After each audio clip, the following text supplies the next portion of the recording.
A Crocetta del Montello il flash mob dei risparmiatori truffati dalle ex popolari. La politica non ci abbandoni, dicono. Le croci della rotonda, simbolo della battaglia, verranno da oggi piantate in ogni giardino delle vittime del crack. Scuolabus ribaltato dal Qua Petrarca, il Tribunale di Padova archivia le accuse contro l'autista del mezzo che si rovesciò nel maggio scorso con 13 alunni a bordo. Nota di superlavoro per i vigili del fuoco impegnati a spegnere il rogo che ha distrutto la barchessa di un'abitazione a Ronco all'Adige, nel Veronese. Tentano la rapina in un negozio del centro di Mogliano, ma la reazione di commesse e passanti li sorprende. Uno dei banditi bloccato, un altro in fuga. Nasce un nuovo sistema per monitorare lo stato dei circa 800 ponti e cavalcavia gestiti da Veneto Strade, ma anche le gallerie nel mirino. Il vescovo di Treviso, Monsignor Michele Tomasi, in visita agli studi di Antenna 3 a San Biagio di Callalta. Forte il suo richiamo alla buona comunicazione. A Monastiere ieri sera la cena per raccogliere fondi a favore di Venezia e del litorale ferito dal maltempo di novembre, e i sindaci diventano per una sera camerieri. Telespettatori di Antenna 3, buongiorno e bentrovati. La prima edizione dei nostri telegiornali e dunque il ritorno in strada dei truffati dalle banche, dalle ex popolari venete, con un flash mob di questa mattina a Crocetta del Montello, laddove ci sono le immagini simbolo, le croci piantate per dare un significato alla battaglia dei tanti risparmiatori. Allora ci colleghiamo proprio con Crocetta del Montello, con il nostro Lucio Zanato, che ha seguito la manifestazione finita da poco. A te, Lucio. Sì, buongiorno ai telespettatori del telegiornale. Mi trovo alla rotonda di Crocetta del Montello, dove da poco è terminato il flash mob del gruppo Don Torta dei risparmiatori truffati dalle banche. Sono con l'avvocato Arman. Avvocato, perché avete fatto questo flash mob? Abbiamo fatto questo flash mob perché è scaduto il termine concessoci da Veneto Strade per lasciare qui le croci, e quindi abbiamo approfittato di questo momento per rinnovare la nostra protesta e il nostro invito alla politica, specialmente quella veneta, di affiancarsi ai risparmiatori in questa battaglia per la dignità e la giustizia e per riportare i soldi che sono stati sottratti con la complicità della grande finanza, per riportarli nel Veneto. Senta, qui ogni risparmiatore si è preso una croce, perché?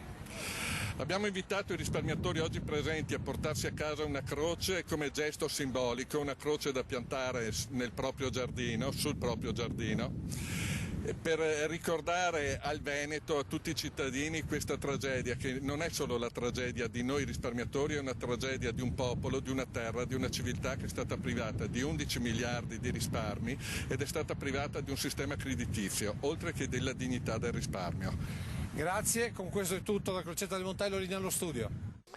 Grazie a Lucio Zanato. Adesso la cronaca, perché un uomo è morto cadendo da una parete di roccia a Ceredo di Sant'Anna d'Al Faedo, in Lessinia, sulle montagne veronesi. L'incidente è avvenuto mentre l'uomo si stava arrampicando sulla parte nord della falesia. I sanitari del 118 sono intervenuti con l'elicottero di Verona Emergenza, ma hanno solo potuto avviare le operazioni di recupero del corpo. Le indagini sono affidate ai carabinieri di Sant'Anna d'Al Faedo. Lo ricorderete, nel maggio scorso lo scuolabus che si rovesciò da Qua Petrarca con 13 alunni a bordo. Il Tribunale di Padova ha archiviato le accuse nei confronti dell'autista. Tutto archiviato per Dennis Panduru, l'autista, che era alla guida dello scuolabus con a bordo 13 alunni di elementari e medie e che si era ribaltato in un tornante da Qua Petrarca lo scorso 17 maggio. Il PM padovano Roberto Piccione ha chiesto l'archiviazione e nei giorni scorsi il giudice per le indagini preliminari patavino Claudio Marassi l'ha accolta. Per il giudice l'autista quel giorno si era affermato collaborando all'estrazione dei minori dallo scuolabus e della loro messa in sicurezza, recuperando anche i loro zaini. Panduru si era allontanato dal luogo dell'incidente solo in un secondo momento, spaventato dalle reazioni dei primi genitori arrivati sul luogo del ribaltamento. Ora l'avvocato dell'uomo spiega che con il suo assistito stanno valutando l'eventualità di dar vita a un'azione risarcitoria.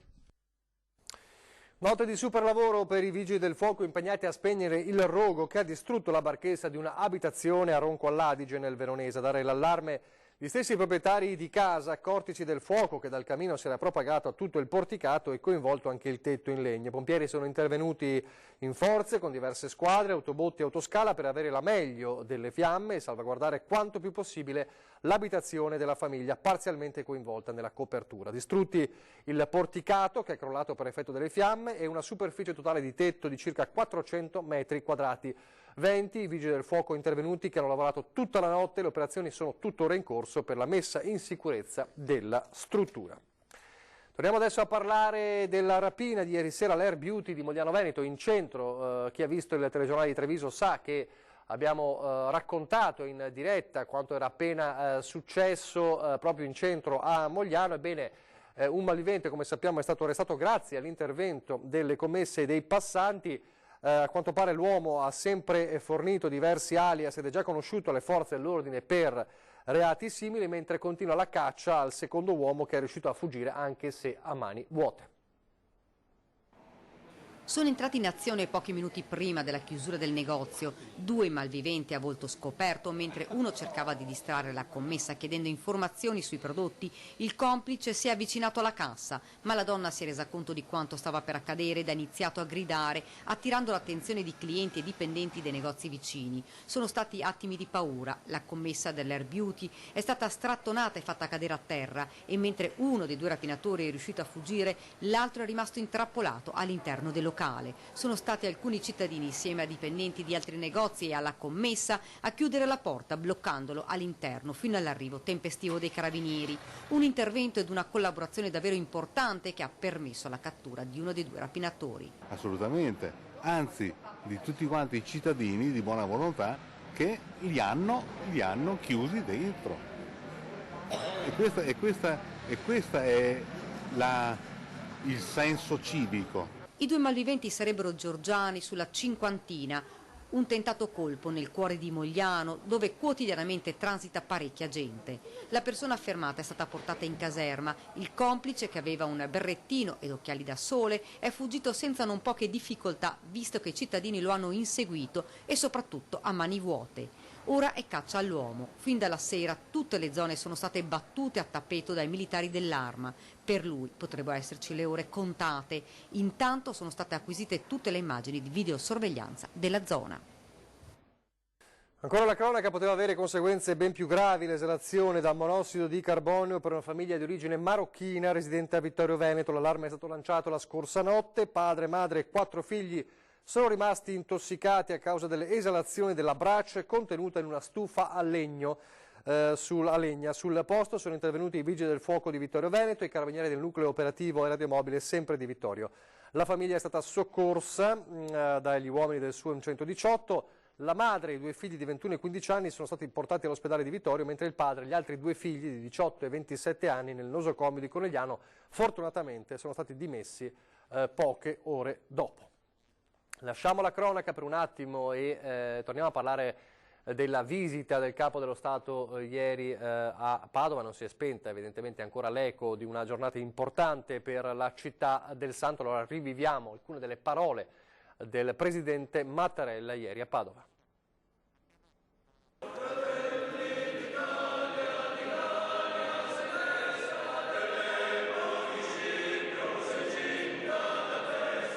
Padova, capitale europea del volontariato.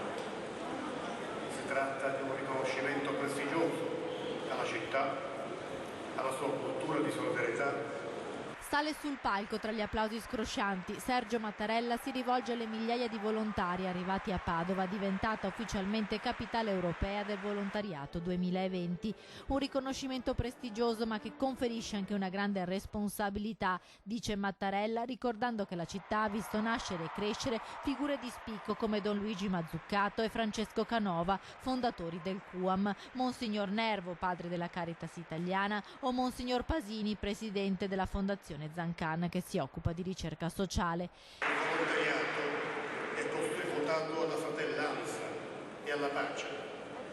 Per sua natura è portato ad alzare lo sguardo oltre i confini del proprio popolo, della propria regione, del proprio paese, per per guardare all'umanità.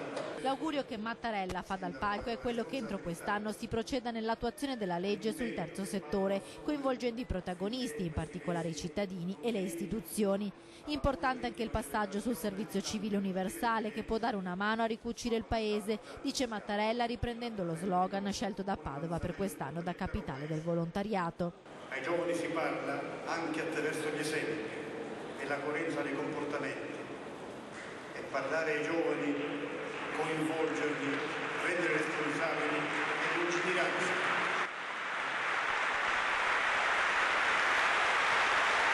Il capo dello Stato ha ribadito l'apprensione per Silvia Romano, volontaria rapita in Kenya mentre svolgeva la sua missione di solidarietà. Mattarella ha poi concluso ringraziando i volontari, paragonandoli alla struttura portante della nostra società. Grazie per quel che fate.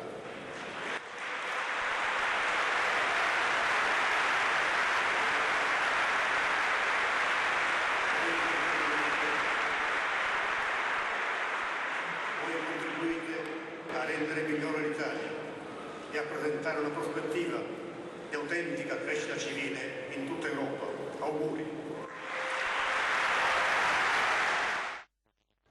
Adesso il tema coronavirus. Come sappiamo da ieri anche l'aeroporto Canova di Treviso è attrezzato con i cosiddetti termometri laser per i controlli sui voli internazionali, quindi la copertura c'è in uno dei 3 aeroporti del Veneto, da Verona a Treviso a Venezia. Nel frattempo test negativi, l'abbiamo raccontato ieri per il 20enne bellunese che ha ricoverato da 2 giorni fa a Belluno. Intanto l'ULSS 3 Serenissima ha incontrato la stampa per affrontare proprio la questione, per ribadire la prontezza della task force in qualsiasi evenienza. Siamo assolutamente pronti, preparati ad affrontare qualsiasi evenienza che riguardi il coronavirus, così come da indicazioni regionali.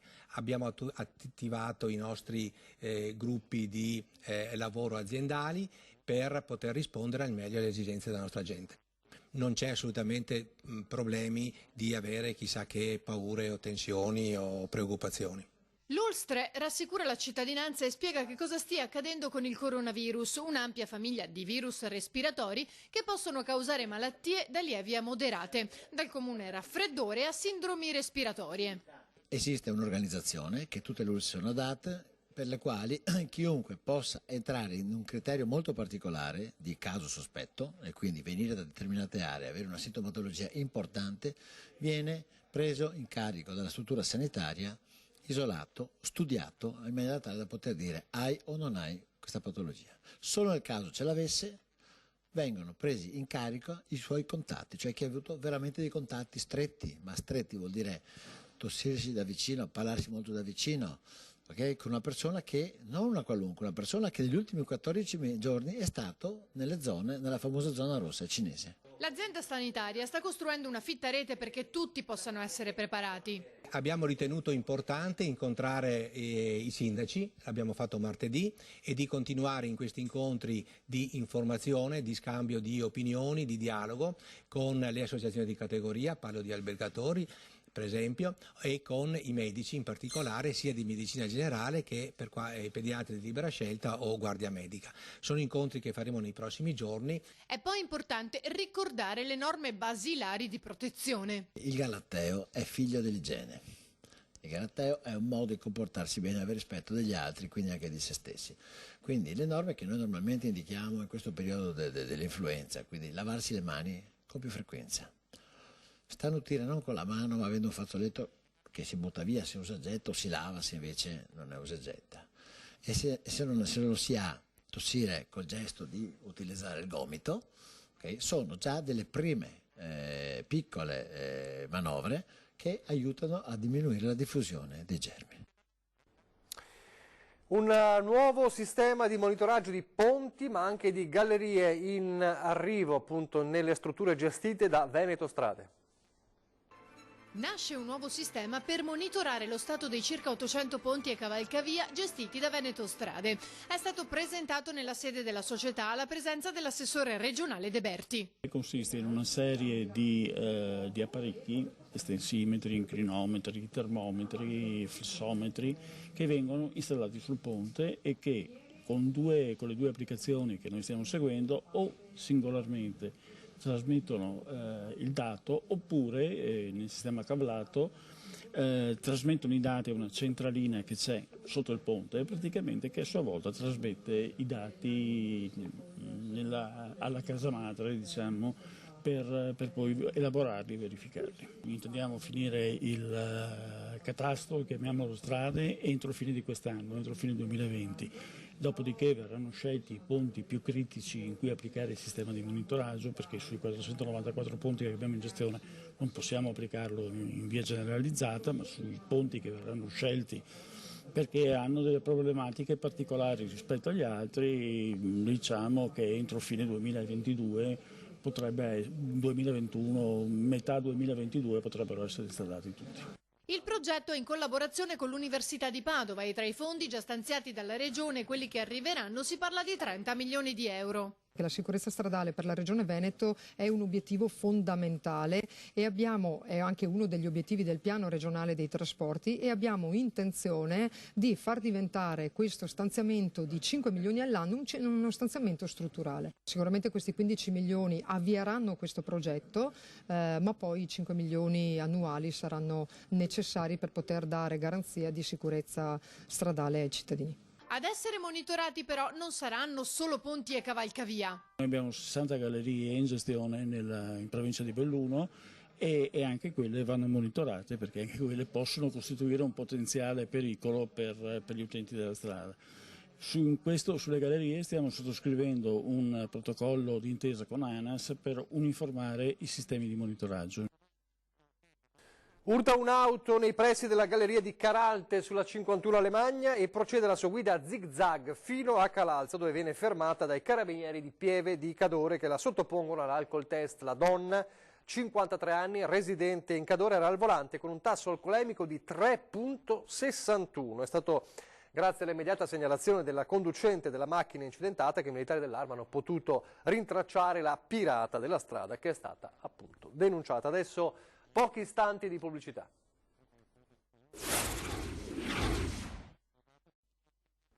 Rieccoci in studio in diretta alla prima edizione del nostro telegiornale. Ripartiamo da Venezia, un carnevale ormai alle porte, ma con una polemica che resta costante. Ce la spiega al telefono il nostro Filippo Fois. Filippo. Buongiorno da Venezia, dove è cominciato il conto alla rovescia per l'avvio del Carnevale 2020, un carnevale che già partiva ridimensionato per l'assenza di turisti a causa ancora dell'onda lunga della pubblicità negativa che ha ricevuto la città dopo l'acqua alta eccezionale di novembre e ultimamente anche con l'allarme coronavirus. Ebbene, un carnevale che parte però anche con delle polemiche molto accese. Domani si svolgerà il cosiddetto svolo della Pantegana per l'apertura del carnevale, con un corteo acqueo che per la prima volta non vedrà la partecipazione delle società remiere, veneziane e mestrine. La polemica tra le società remiere e il comune oramai prosegue da circa un mese, da quando un cartello formato da 40 associazioni di voga o di vela hanno firmato un manifesto per la limitazione del moto ondoso e dello smog, con un corteo di protesta che si sarebbe dovuto svolgere lungo il Canal Grande tramite appunto barche a vela o a remi a metà di gennaio. Ebbene, al corteo era stata interdetto però il passaggio in Canal Grande e la manifestazione si era limitata a un presidio galleggiante, per così dire, in bacino di San Marco. Ebbene, la notizia di questi giorni è che in un comunicato comune le associazioni hanno definito ingiustificabile l'indifferenza manifestata dall'amministrazione comunale alle richieste di confronto su questi temi, su questi problemi di Venezia che loro denunciano, tanto da rendere impossibile la loro partecipazione all'apertura del Carnevale. Per cui ci sarà una regata senza associazioni remiere, una presa di posizione molto forte. Le associazioni dicono che il Comune non li vuole ascoltare, a differenza di tutti gli altri enti, si tratti di Prefettura, Capitaneria di Porto, Ministero dei Beni Culturali. Con questo per ora da Venezia è tutto, vi restituiamo la linea. Grazie a Filippo Fois. E adesso la visita del Vescovo di Treviso, Monsignor Michele Tomasi, negli studi di Antenna 3, qui a San Biagio di Callalta. Non si regge una democrazia quando non c'è una informazione corretta, dove le persone non hanno accesso alle informazioni. Se non sappiamo, non possiamo contribuire a decidere, e se sappiamo male, decidiamo male. Se sappiamo bene, decidiamo bene. Uno spunto di riflessione, ma anche uno stimolo a migliorare sempre il nostro impegno. Quello lanciato oggi dal Vescovo di Treviso in visita agli studi di Antenna 3 del gruppo Media Nord-Est. Ad accoglierlo gli editori Giovanni e Filippo Iannacopoulos e il direttore Luigi Bacialli, oltre a tecnici e giornalisti impegnati nelle produzioni quotidiane dell'emittente. Una visita negli studi dei telegiornali raccontando il presente dell'informazione locale che guarda costantemente al futuro. E la buona comunicazione sottolineata dal Vescovo è stato lo spunto di riflessione dell'editore Filippo Iannacopoulos. Abbiamo sulle spalle quello che ci ha detto, che ci consola ma ci dà anche l'impegno di dire facciamo bene il nostro lavoro, perché è lì, proprio su questa parola bene, ogni singolo compito, ogni singolo momento della nostra giornata, è perché abbiamo un servizio di interesse pubblico e quindi questa parola bene, no, che si lega poi a tutto, deve essere il centro della nostra azione. Un impegno importante, ha sottolineato il direttore Luigi Bacialli, in un tempo dove ad internet troppe volte si associano quelli che la Bibbia indica come i falsi profeti. In un momento in cui prevalgono i social con le informazioni strampalate e anche a volte molto insidiose e pericolose, l'informazione che garantisce il nostro gruppo è davvero molto importante, perché credo che contribuisca non solo a trasmettere anche dei valori, no? La serietà, la precisione, soprattutto il contatto con i cittadini, no? I nostri editori hanno sempre detto fin dall'inizio, sempre dalla parte dei cittadini. E in un tempo dove il digitale e la tecnologia portano paradossalmente sempre più all'isolamento, per Monsignor Tomasi la risposta sta sempre nel buon uso della televisione. Come utilizzerebbe la televisione Gesù Cristo oggi? Lo utilizzerebbe per contattare le persone e per fare dei grandi raduni dove può incontrare personalmente le persone. Ecco, la televisione e gli strumenti di comunicazione anche elettronica come strumenti, come opportunità per incontrarsi, per tornare sulle piazze a vedersi e a festeggiare insieme. Al termine della visita la benedizione del Vescovo a tutta la grande famiglia del gruppo Media Nord-Est. E la benedizione di Dio, che è amore onnipotente, Padre e Figlio e Spirito Santo, discenda su voi tutti e con voi rimanga sempre. E buon lavoro e buona vita. A Padova una storia a lieto fine, protagonista un gattino che si era nascosto nel vano motore di un'auto. Salvato da una straziante agonia e adottato da una nuova famiglia. È una storia a lieto fine quella vissuta in quartiere San Giuseppe. Protagonisti una giovane donna, un gatto di bella taglia e i vigili del fuoco.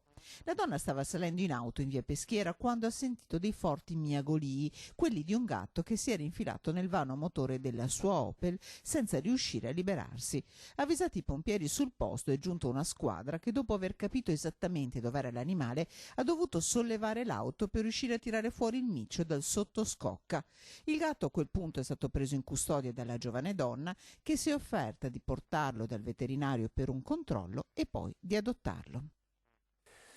In chiusura le immagini della serata all'insegna della solidarietà, durante la quale i sindaci del territorio tra Trevigiano e Veneziano sono svestiti per poche ore della fascia tricolore per tramutarsi in camerieri provetti, servendo direttamente ai tavoli. È stato un successo la cena di solidarietà per Venezia e il litorale, organizzata dalla Casa di Cura Giovanni XXIII di Monastier nel centro servizi Villa delle Magnolie, che ha riunito centinaia di persone per raccogliere fondi a favore del capoluogo lagunare ferito dall'acqua alta del 12 novembre scorso, ma anche dalle mareggiate che hanno distrutto appunto le spiagge. Tra i camerieri anche il sindaco Luigi Brugnaro, che durante la cerimonia ha ringraziato ancora una volta i responsabili della struttura per la generosità e per l'inventiva. La serata, aperta dall'inno di Mameli, da un video che ha ricordato le lunghe ore che ha vissuto il capoluogo lagunare e anche il litorale quel 12 novembre, hanno partecipato 32 tra rappresentanti del territorio veneto appunto e sindaci. Questa sera vi faremo vedere e sentire le voci di questa serata particolare. Adesso le previsioni del tempo. Grazie per averci seguito. Arrivederci.